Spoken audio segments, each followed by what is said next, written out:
So back in June, Vice wrote an article about hackers breaking into EA and, quote, stole a wealth of game source code and related internal tools, unquote. And apparently the amount of code stolen was around 780 gigs. EA then came out and confirmed that it had suffered the data breach, and the information that was listed by the hackers was indeed the data that had been stolen. EA then made a statement saying, quote, we are investigating a recent incident of intrusion into our network where a limited amount of game source code and related tools were stolen. Following the incident, we've already made security improvements and do not expect an impact on our games or our business. We're actively working with law enforcement officials and other experts as part of this ongoing criminal investigation. So the hackers shared a small selection of screenshots claiming to demonstrate their access to the EA data. Now, they didn't distribute this publicly because they were actually going to try to sell the data. And that's all we heard about the situation. Until recently, more and more articles have begun to pop up talking about how Battlefield cheats are already available. And this wasn't 2 months ago. This was just the other day.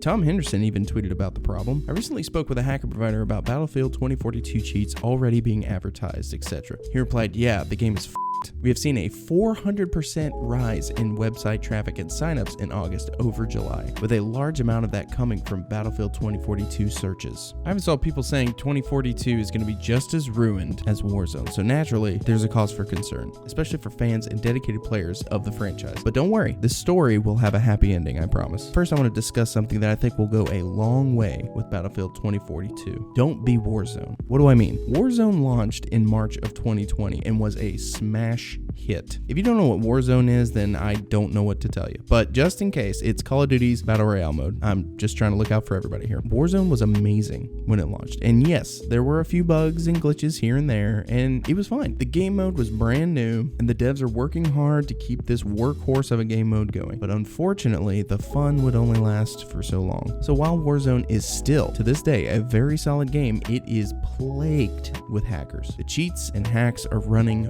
rampant at this point. And why? Well, I can only speak on what I know. I know the devs at Infinity Ward did not communicate with the fans. If there was a broken meta in the game, like the DMR from Cold War being insanely OP, we pretty much just assumed it wasn't going to get fixed because the devs were silent. Then one day a patch would show up and fix the problem. Randomly. The only thing about that situation was the patch would come 5 to 6 weeks later. I think I'm being generous with that guess. There was no urgency and there was no alarm. At least none that we knew of because of the lack of communication. Hackers could be reported, but it felt like it did nothing. And if hackers were banned, they would simply make another free account and jump back in without any worries of major consequence. I remember Infinity Ward once tweeted that they banned over 70,000 accounts or something like that, and the reception was just a big fat meh. Players knew that the issue was only going to get worse unless Infinity Ward released an effective anti-cheat or start IP banning accounts. They did attempt to reach out to cheat providers and threaten legal action if they didn't stop selling cheats, but you must remember that even those measures won't solve the problem, merely slow it down. I'm not a software engineer, so I can't go into all the details regarding the banning process, but just remember that hackers aren't stupid. They will find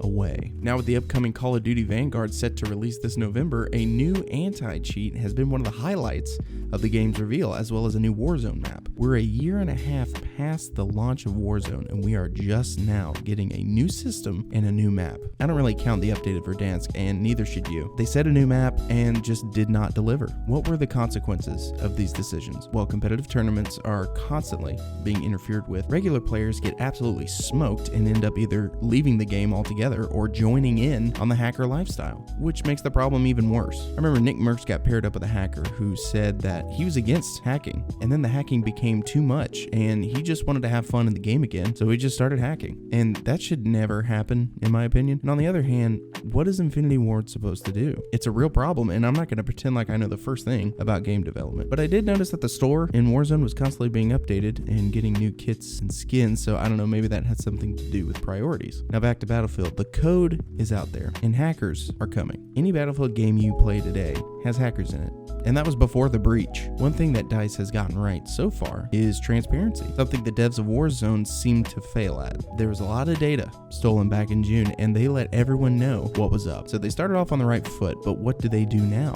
How will they combat this? They've already been talking about the anti-cheat that's going to be put in place. They're using the same software used by Apex Legends and Fortnite. Is that software any good? Some would say not really, but read between the lines. They know we have fear of cheaters. They know Battlefield in the past has had a cheater problem. They have specifically addressed the issue up front with the community. They haven't made any crazy promises or anything, but at least they've been open. Now, are you ready for the happy part? Battlefield 2042 will not be using Rent-A-Server program. Why is this good news? Because Battlefield Portal now exists. With Portal, you'll be able to run a server the way you want to run it, and they have called it Community Experiences. Let's take a look. In Battlefield Portal, you'll be able to create experiences for other players to join where you can run custom games or preset modes, such as Conquest, Team Deathmatch, Rush, and other fan favorites available at launch. When creating experiences, you can also add AI soldiers as a team or select to use them as backfill, meaning when you launch the experience, AI will fill out that match, though you can opt out of AI soldiers entirely in Battlefield Portal. Community experiences are created when you make a match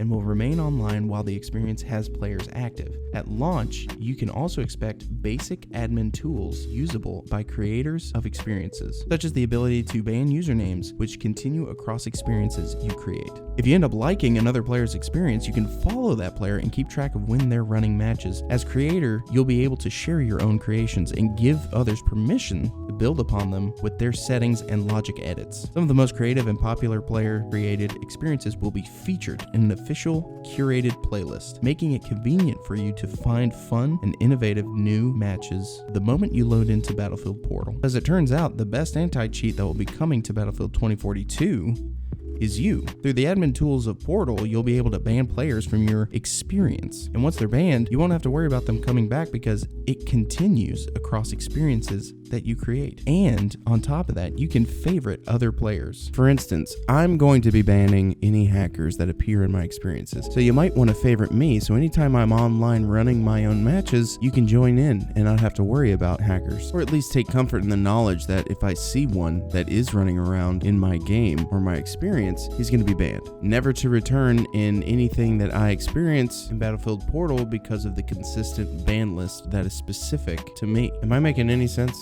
Notice that at launch, all Battlefield 2042 maps and game modes will be available for you to use in Portal. You will still be able to gain XP and progress just as if you were playing 2042 multiplayer. I don't think that this decision was made by accident. I think DICE not only gave us the freedom to create, but also gave us the ability to handle unruly players without leaning on them for full support. So when it comes to the actual multiplayer and not Portal, we're gonna have to rely on DICE to do the banning for us. But you gotta remember that 2042 isn't free, so making another account won't necessarily work for hackers without paying the $60. The only issue that remains will be with Hazard Zone. You can't create a Hazard Zone experience in Portal from what I've read, and the rumor is it will be free to play, so that will need to be addressed. So don't worry so much about what you read. Everyone's getting hyped up for 2042, and anytime you read about a hacker apocalypse that's coming, it can really crush your spirits, so I completely understand. But that's all I have for today. Let me know what your thoughts are in the comments. Is all hope lost with these hackers coming, or did I manage to put you at ease? Is there other options that you see now that could possibly make your experience a little bit better?